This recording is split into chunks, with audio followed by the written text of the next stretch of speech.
Welcome to Barnstable Today. I'm Nick Cortez. The first town council meeting of the year was an efficient one as councilors moved through the night's agenda in a little over an hour. We'll get to the acted upon items in a few minutes, but first we begin with some short comments from Town Council President Fred Chirigotis on the passing of former Hyannis Fire Chief Richard Fahrenkopf. Chief Fahrenkopf died early on Monday, January 3rd, at the age of 82. I would just like to express our condolences to the Fahrenkopf family on the recent passing of Chief Richard Fahrenkopf. He was a dedicated firefighter.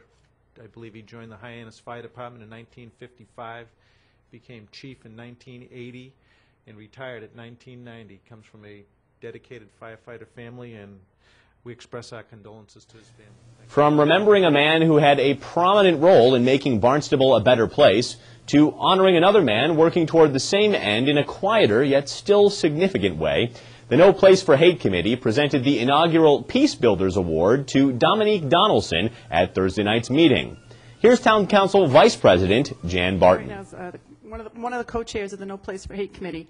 And last summer, we came up with an idea that would help celebrate the goodness in people and hopefully bring our community a little closer together in the long run. And we came up with this idea. We're really hoping that it takes off. And to our surprise, it's called the Peace Builders Award. And to our surprise and delight, the first person nominated was actually a member of our town of Barnstable family and staff. And I would like to introduce right now Steve Cardi-Cordry, who I'm going to say you're the chair of the Peace Builders Committee, and he's going to explain a little bit more and make the presentation. Thank you. Thank you, Jan. Members of the council, ladies and gentlemen, the Barnstable No Place for Hate Committee believes that what we focus on expands. And we believe that as we shift our attention away from some of the less desirable elements of our community life and towards the everyday acts of kindness and courage, that we can build a positive momentum for our community life. And thus the genesis of the Peace Builders Award. Before I present the award, let me share with you the narrative that accompanied this nomination. It was at the end of a hot summer day at the AT&T store, and it was full of people who'd stopped on the way home from work. The dozen or so people waiting their turn had all signed in, all except one woman. After some time passed, one of the clerks called the name Dominique. A young man, looking a little work-weary, stood up at the sound of his name, but he hesitated. No one else except Dominique realized that a woman had come in before him and forgotten to sign in. She should have been next. As the woman gave an exasperated sigh and went to sign in at the end of the lengthy list, Dominique quietly said, "You go. You are ahead of me." You could have heard a pin drop, every head turned to observe the thankful woman and the gracious young man. We were all hot and tired, been almost half an hour at that time, and I'm sure I wasn't the only one impressed, and wondering if I would have done the same thing. Sometimes the little acts of kindness given without a thought by a person who has a generous spirit to share makes everyone's day a little brighter. So I want to present to our first Peace Builders Award to a town employee, Dominique Donaldson.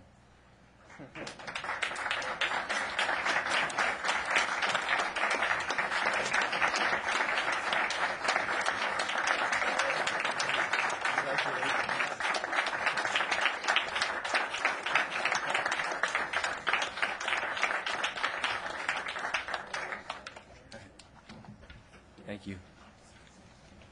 Thank you, Steve. And we want to emphasize that this award, there's forms in the back. This award is anyone's eligible if they have not yet or in any other way been recognized for their acts of kindness or goodness or courage. And I see a row of Boy Scouts here. I'm sure you might know some people who you could nominate. And we're really hoping that this idea catches on and expands. And once again, thank you, Dominique. The agenda items that generated the most discussion dealt with the town's ability to refinance outstanding debt and save the town money. The Finance Department requested that the Council amend the administrative code to allow eligible bonds to be refinanced should the town be able to realize a 3% savings on the principal. Here, Town Treasurer Deborah Blanchette gives the rationale for the amendment and responds to questions from Councillor James Monifaux. Hello. Good evening. The reason for the recommendation to change to 3% is just to bring it more in line with today's rates The 4.25% was set many years ago, and the relative standard for today is about 3%, and so we just want to bring it more in line with today. Is this like a threshold? As soon as we hit the threshold, you're going to do it? Or is this still arbitrary based on your decision-making? That's correct. This does not mean that as soon as we hit this, we will do the refunding. There's no guarantee that we will even get to that threshold, but we wanted to position ourselves so that we could at least it would be available to us. But we would meet, if we put this 3%, we would meet that requirement when we do the refunding. Okay. Could you, in a more layman way, express exactly what it is here that we're trying to do? Because we talk about refunding and we're talking about refinancing. And could you just put it a little bit simpler English? Basically, with the refunding, it would be similar to a person refinancing their mortgage. We have bonds, general obligation bonds outstanding at a certain rate, and if we can kind of refinance those bonds and realize a savings, then that's what we would do. And right now we're just setting the rate that we would want to realize in those savings. So when we make a decision, do we have any choice in that when we're looking at our financing, when we're making a decision on a project? Can we say we only want this type, or are we just going out for the market for the best pricing at the time of the issuance? There are a lot of factors that are taken into consideration on any borrowing.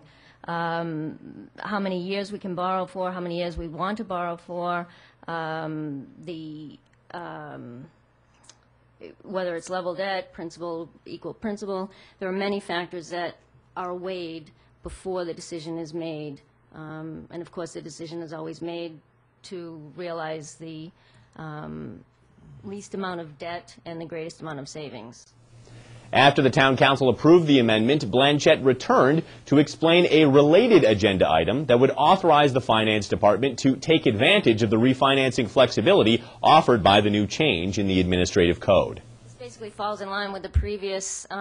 It requires authorization for us to do a refunding if it makes sense for us to do one. There's a 30-day referendum, and so we're basically just putting ourselves in a position that if all of the factors fall in line, that we can realize a savings, then we will be in a position to move forward.